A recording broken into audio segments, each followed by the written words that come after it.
38,697 छापल्याप्रमाणे.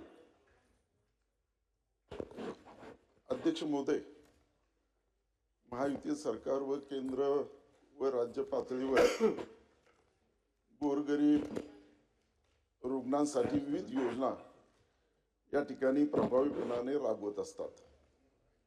विशेषतः राज्याचे मुख्यमंत्री देवेंद्र फडणवीस साहेबांच्या माध्यमातून मुख्यमंत्री वैद्यकीय सहायता योजनाचा निधी मोठ्या प्रमाणामध्ये गोरगरिबांना त्या ठिकाणी देण्यात येत असतो.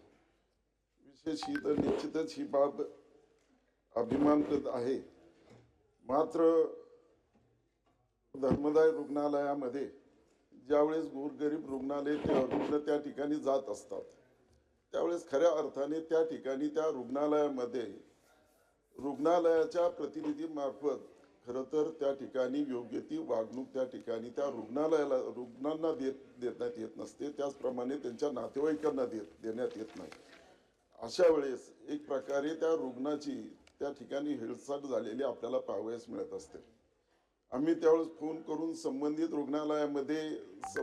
रुग्णालयामध्ये फोन करत असतो व त्या रुग्णालयाला योग्य ती ट्रीटमेंट दिली पाहिजे, योग्य ते उपचार त्या ठिकाणी झाले पाहिजे.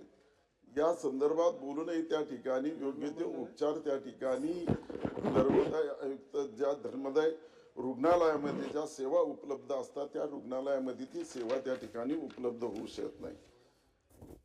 अध्यक्ष महोदय, या उत्तरामध्ये जे काही माझा जो पहिला प्रश्न आहे, राज्यामध्ये 479 धर्मदाय रुग्णालय असून त्यापैकी केवळ 134 रुग्णालयच आयुष्यमान भारत महात्मा ज्योतिबा फुले जन आरोग्य योजनेत सहभागी आहेत. उर्वरित रुग्णालयांना ही योजना बंधनकारक करण्यासाठी शासनाने कोणती सक्तीची कारवाई व दंडात्मक तरतूद निश्चित करण्याची कालमर्यादा ठरवलेली आहे का? हा माझा एक प्रश्न राहिला. दुसरा प्रश्न असा आहे अध्यक्ष महोदय की शासनामार्फत शासन निर्णयानुसार मान्य उच्च न्यायालयामध्ये याचिका दाखल काही रुग्णालयांनी त्या ठिकाणी केलेली आहे.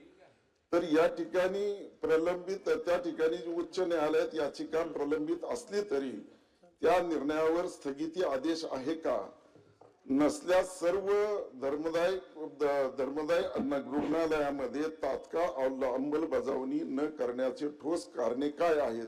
हा माझा दुसरा प्रश्न राहील. आणि तिसरा प्रश्न असा आहे की दिनांक 4 नोव्हेंबर 2025च्या शासन निर्णयानुसार उपचार दर वाढ करण्यात आलेली आहे. ही अत्यंत अभिमानास्पद जरी बाब असली तरी धर्मदाय रुग्णालयाच्या मदत कक्षामार्फत तयार करण्यात आलेले डॅशबोर्ड व ऑनलाईन प्रणाली सार्वजनिकरित्या उपलब्ध आहे काय? त्या ठिकाणची खाटांची संख्या असेल, उपलब्ध असेल, योजना लाभार्थींची संख्या असेल, ही अद्ययावत केली जात आहे का? तसेच सदर माहितीची अध्यक्ष महोदय, माझी भीमराव फार सिनियर सदस्य आहेत, पण सगळ्या सदस्यांना माझी विनंती आहे, इतका चांगला प्रश्न त्यांनी विचारलेला आहे, पण इतका वेळ जर आपण प्रश्न विचारत राहिलो तर मग त्याला न्याय मिळत नाही. त्यामुळे माझी प्रश्नोत्तराच्या तासामध्ये अध्यक्ष महोदय लेखी उत्तर असतं, त्याच्यावरचे उपप्रश्न विचारायचे असतात. याच्यामध्ये आपण ते आधी काय तयार करणं वगैरे ते करायचं नसतं, डेव्हलप करण्याचा विषय नसतो. माझी फार चांगला प्रश्न आहे. त्यामुळे माझी सगळ्यांना विनंती आहे की जरा काही नियम आपण पाळले पाहिजेत. महाराष्ट्रातील सर्व बातम्यांचे विश्वासार्ह व्यासपीठ, सकाळच्या सर्व सोशल मीडिया प्लॅटफॉर्मला लाईक, फॉलो आणि सबस्क्राईब करा. तसंच सर्व नोटिफिकेशनसाठी बेल आयकॉन प्रेस करायला विसरू नका.